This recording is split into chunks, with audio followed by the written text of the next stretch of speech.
Assalamualaikum warahmatullahi wabarakatuh. Pertama-tama saya ucapkan terima kasih atas kehadiran Pak Sekjen dalam rangka seminar rancangan proyek perubahan Pak Budi ya. Dan mohon nanti ke Pak Sekjen untuk mengklarifikasi tentang kemungkinan implementasi dari rancangan proyek perubahan Pak Budi dan sejauh mana bisa memberikan manfaat buat Kementerian Hukum HAM secara khusus. Dan kemudian juga akan dibahas oleh penguji independen Ibu Kapus, Ibu Herpi Mutmainah. Dan untuk menghemat waktu, kami persilakan Pak Budi untuk memaparkan rancangan proyek perubahannya sesimpel mungkin, Pak. Waktunya pendek. Maka silakan Pak Budi. Bismillahirrahmanirrahim. Assalamualaikum warahmatullahi wabarakatuh. Waalaikumsalam warahmatullahi wabarakatuh. Selamat sore, salam sejahtera buat kita sekalian. Yang terhormat Bapak Dr. Bambang Rantam Sariwanto, Sekretaris Jenderal Kementerian Hukum dan HAM, selaku mentor, Ibu Efri Maimunah SS, MA, selaku penguji, dan Bapak Gugum Gumelar SHMM, selaku coach. Pada rancangan proyek perubahan hari ini, saya mengambil judul Strategi Peningkatan Kinerja Law and Human Rights Center berbasis online pada kantor wilayah Kementerian Hukum dan HAM Gorontalo dengan NDH 54. Sebelum mengawali presentasi, izinkan kami menayangkan video kegiatan selama di Gorontalo.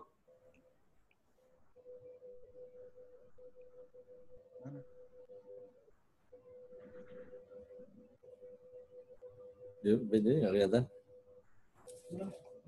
Videonya nggak muncul, Pak. Muncul, Pak? Enggak. Suaranya aja yang muncul, Pak. Nah, langsung aja presentasi bahan tayang aja, Pak. Silakan. Presentasi kalau nggak ada. Oh, nggak muncul. Sudah langsung presentasi. Mana? Presentasi. Rencana strategis Kantor Wilayah Kementerian Hukum dan HAM Gorontalo tahun 2020-2024. Sesuai dengan Peraturan Menteri Hukum dan HAM Republik Indonesia Nomor 30 Tahun 2018 tentang organisasi dan tata kerja Kantor Wilayah Kementerian Hukum dan HAM. Kondisi saat ini di Kantor Wilayah Kementerian Hukum dan HAM Gorontalo, satu, adanya keluhan dan laporan masyarakat terhadap masalah hukum. Dua, ada permintaan konsultasi dan bantuan hukum yang belum terlayani secara maksimal. Tiga, masyarakat segan, takut meminta konsultasi dan bantuan hukum. Empat, belum ada wadah atau tempat ruangan khusus untuk memberikan pelayanan hukum berupa konsultasi dan bantuan hukum. Lima, belum terintegrasinya akses layanan jaringan dokumentasi informasi hukum. Enam, belum adanya database peraturan daerah yang telah diundangkan di setiap kabupaten, kota, dan provinsi. 7. Pelaksanaan harmonisasi peraturan daerah oleh kantor wilayah masih bersifat pasif. 8. Belum adanya aplikasi yang memudahkan masyarakat umum mendapatkan pelayanan hukum dan HAM secara terintegrasi. 9. Keberadaan organisasi bantuan hukum untuk orang yang tidak mampu atau miskin belum diketahui oleh seluruh masyarakat. Langkah yang dilakukan adalah membentuk tim agile, standar operasional prosedur, telaan staf tentang pelayanan Law and Human Rights Center, aplikasi online Law and Human Rights Center, Law and Human Rights Center. Kondisi yang diharapkan, satu, menurunnya keluhan dan laporan dari masyarakat terkait masalah hukum. Dua, permintaan konsultasi dan bantuan hukum terlayani dengan baik dan maksimal sesuai peraturan perundang-undangan. Tiga, masyarakat tidak segan atau takut meminta konsultasi dan bantuan hukum. Empat, tersedianya ruangan khusus pelayanan hukum didukung sarana dan prasarana yang memadai. Lima, terintegrasinya akses layanan jaringan dokumentasi informasi hukum Kantor Wilayah Kementerian Hukum dan HAM Gorontalo dengan unsur pemerintah daerah, DPRD, dan perguruan tinggi seprovinsi Gorontalo. 6. adanya database peraturan daerah yang telah diundangkan di setiap kabupaten kota dan provinsi di kantor wilayah Kementerian Hukum dan HAM Gorontalo, sehingga pelaksanaan harmonisasi dan konsultasi penyusunan produk hukum daerah masih bersifat parsial dan belum komprehensif. 7. Terlaksananya harmonisasi peraturan daerah sekantor wilayah Kementerian Hukum dan HAM Gorontalo secara aktif dengan menggunakan sistem teknologi informasi sehingga lebih efisien dan efektif. 8. Terlaksananya pemberian konsultasi hukum secara online. 9. Adanya aplikasi yang memudahkan masyarakat untuk mendapatkan pelayanan hukum dan HAM secara terintegrasi dengan unit eselon 1 sebagai pengampu program. Manfaatnya untuk internal akan memiliki spirit dan warna baru dalam pelaksanaan dan fungsi dalam memberikan pelayanan hukum karena akan menjadi organisasi yang adaptif, memiliki kultur baru, dan mempunyai inovasi dalam pelaksanaan tugas secara maksimal. Manfaat eksternal, stakeholder atau mitra kerja masyarakat akan merasakan adanya kenyamanan, kecepatan, ketepatan dalam memberikan pelayanan bantuan hukum sehingga menjadi institusi yang lebih dipercaya oleh masyarakat. Tujuan jangka pendeknya membentuk tim agile, membuat regulasi dalam bentuk SOP, pemberian bantuan hukum. 3. Penyusunan draft pelahan staf tentang Law and Human Rights Center. 4. Pembentukan aplikasi online Law and Human Rights Center. 5. Pembuatan ruangan Law and Human Rights Center. 6. Launching aplikasi online Law and Human Rights Center. Jangka menengahnya, sosialisasi Law and Human Rights Center, pelaksanaan pelayanan Law and Human Rights Center. Tujuan jangka panjangnya, melakukan tindak lanjut penyempurnaan dan pengembangan pelayanan Law and Human Rights Center, evaluasi dan monitoring pelaksanaan Law and Human Rights Center sudah berjalan efektif dan efisien apa belum. Kemudian rencana strategi atau milestone tahapan. Yang pertama, persiapan. 1. Membentuk tim agile. 2. Pembahasan proyek perubahan. 3. Identifikasi stakeholder. 4. Pertemuan dengan stakeholder, coffee morning, brainstorming. 5. Membangun komitmen. 6. Penyusunan rencana aksi. 7. Brainstorming FGD dengan tim agile, pembuatan draft SOP. 8. Pembuatan draft penahan staff. B. Pelaksanaan meeting, brainstorming dengan tim agile, pembentukan aplikasi online, pembentukan ruangan Law and Human Rights Center. 3. Launching aplikasi. 4. Pelayanan. Evaluasi dan pelaporan.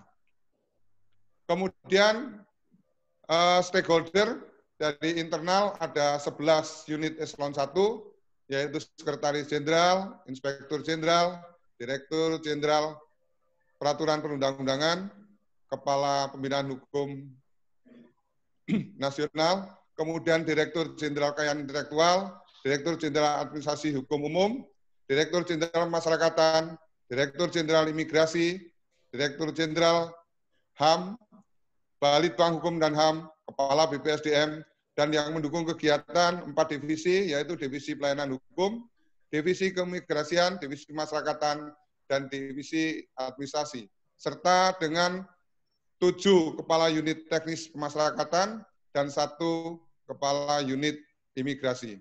Sedangkan dari eksternal, yaitu Gubernur, Ketua Pengadilan Tinggi, Kepala Kejaksaan Negeri, Kepala Kepolisian Daerah, Komandan Korem, Komandan Lanal, Kepala Binda, Bupati, Wali Kota, Ombudsman, Masyarakat, PES. Kendala, 1. Terhambatnya koordinasi dengan stakeholder karena agenda kerja stakeholder yang padat, serta agenda proyek perubahan kurang diprioritaskan.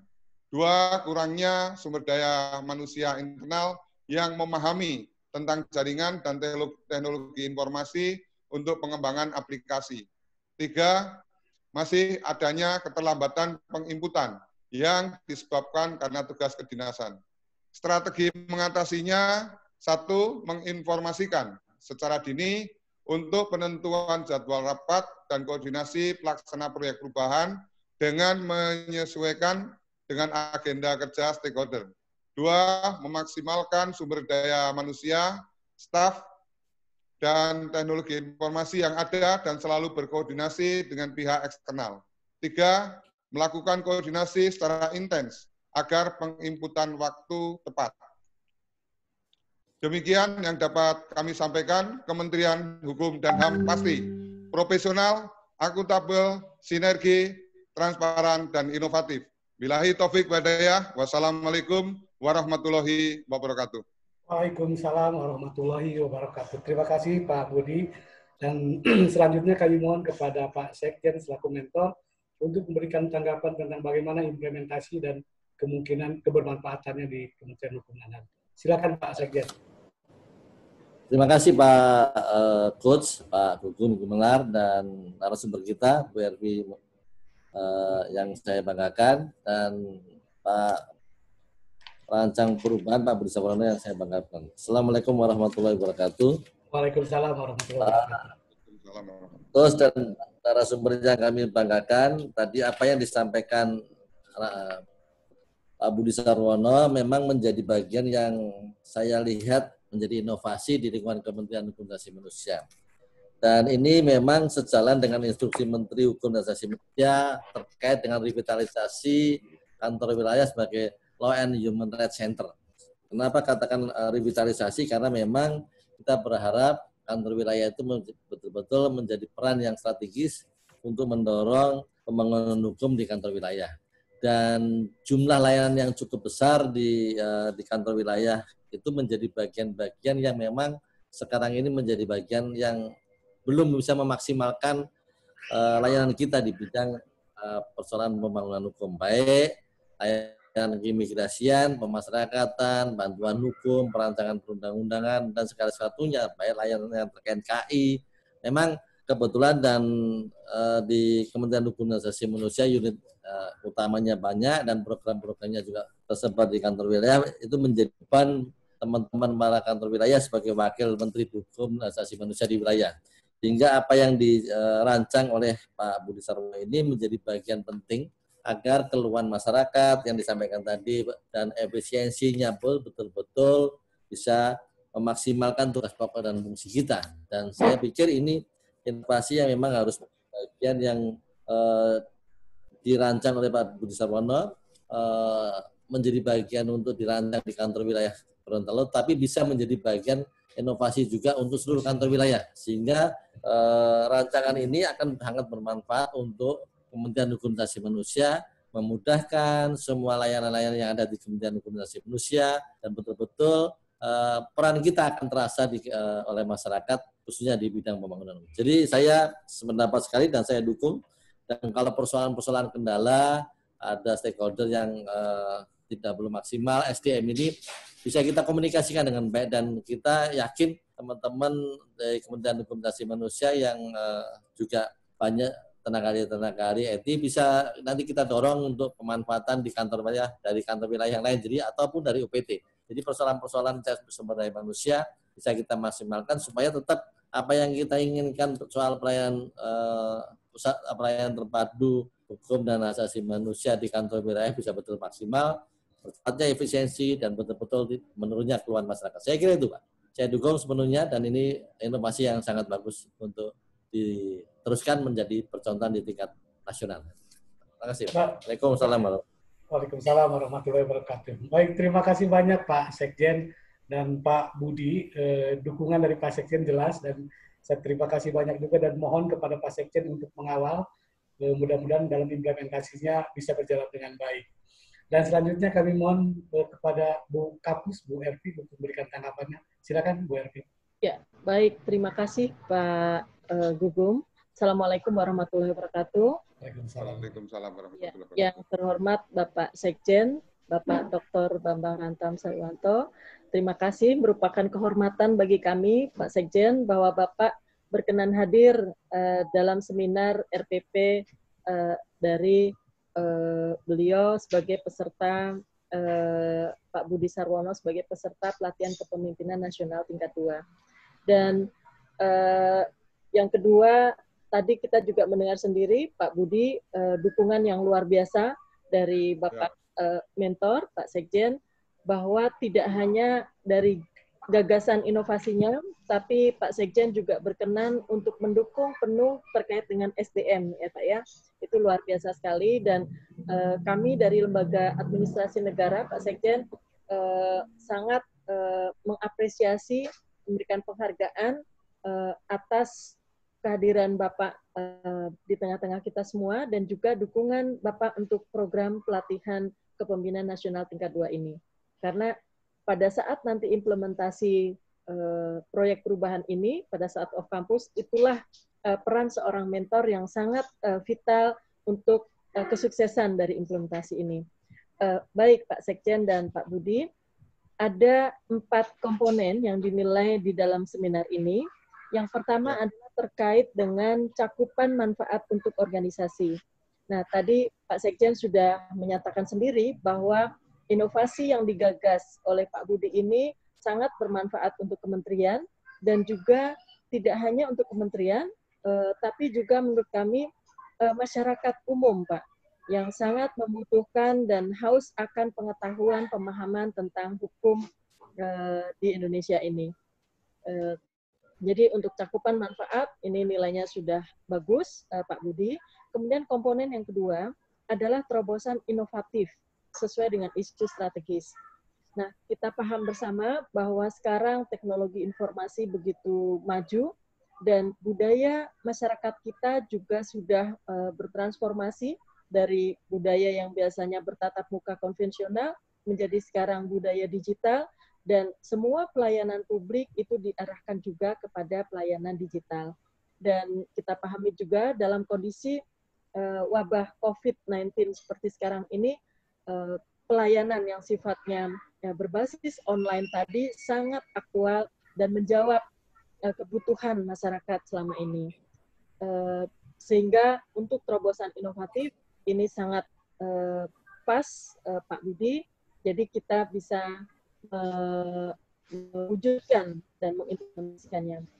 Kemudian berikutnya adalah terkait dengan komponen ketiga, yaitu kejelasan tahapan rencana strategis. Nah, tadi Pak Budi sudah menyampaikan tahapan-tahapannya, baik di jangka pendek, jangka menengah, maupun di jangka panjang.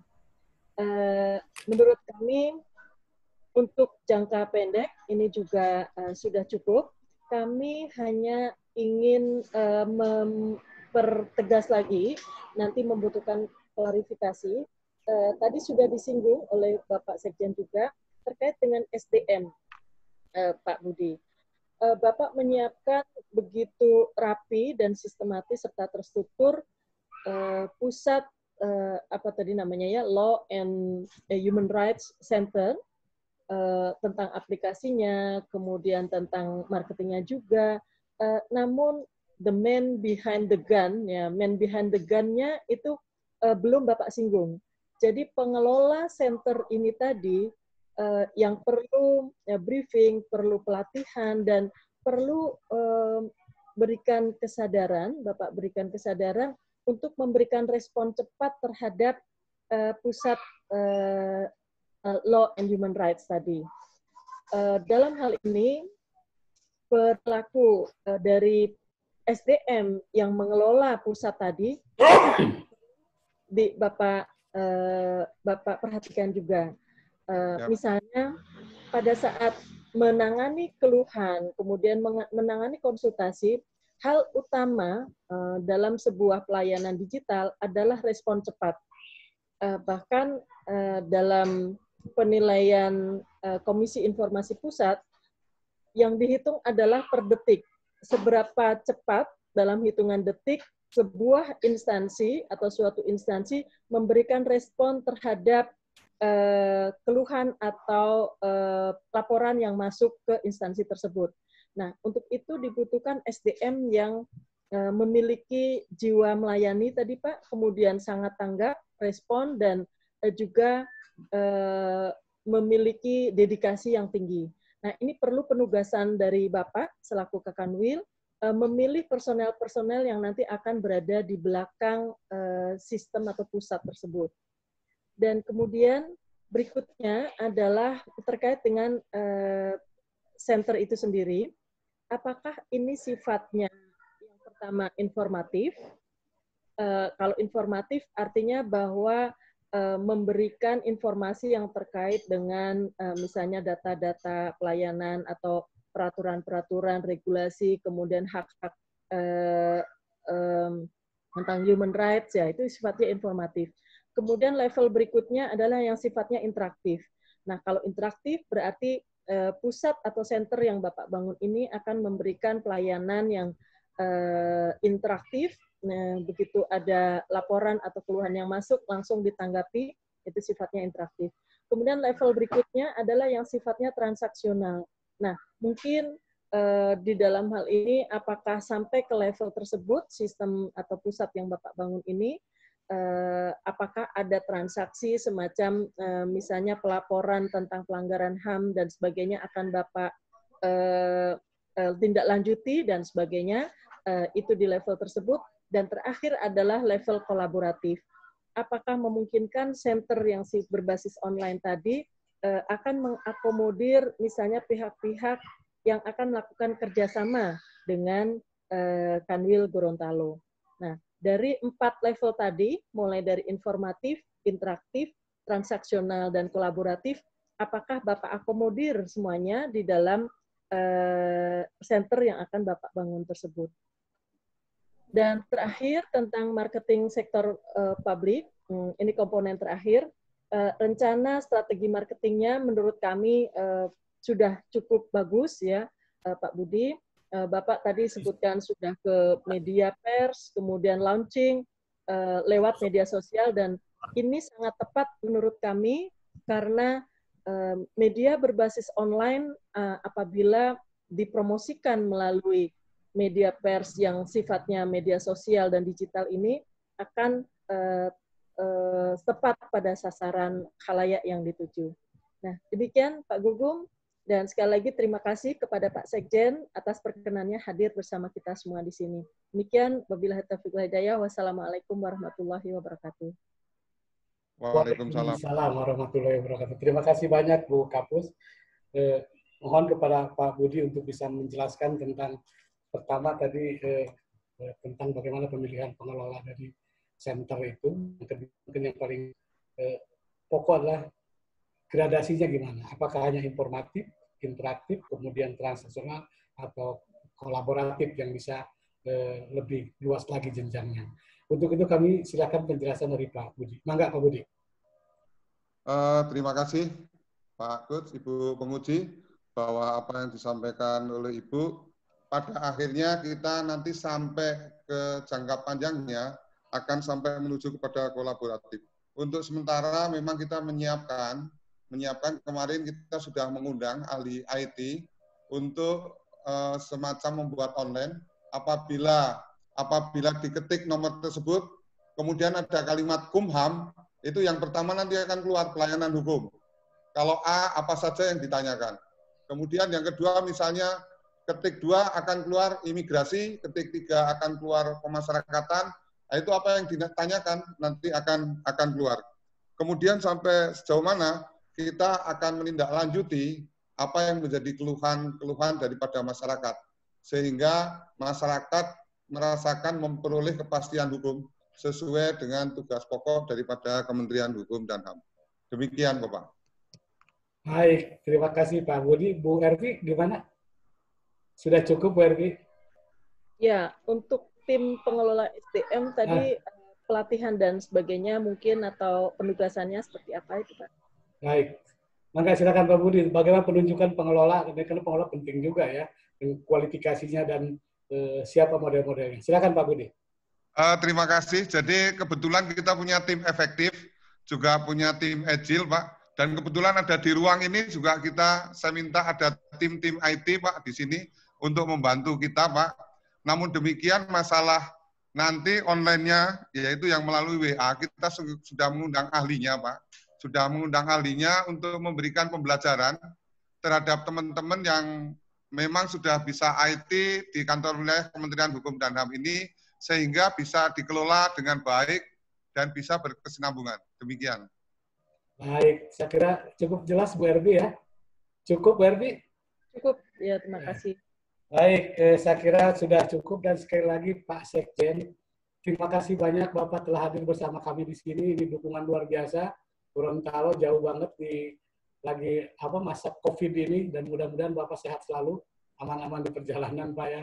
Hati-hati dan mudah-mudahan nanti mampu mengawal proyek perubahan dari Pak Budi ini. Mohon karena berlangsung tidaknya tentu sangat tergantung kepada Pak Mentor ini. Dan Pak Budi, mohon ini kita sungguh-sungguh melaksanakannya, karena sesungguhnya proyek perubahan itu bukan untuk kepentingan diklat, tetapi sesungguhnya adalah untuk kepentingan organisasi kita sendiri.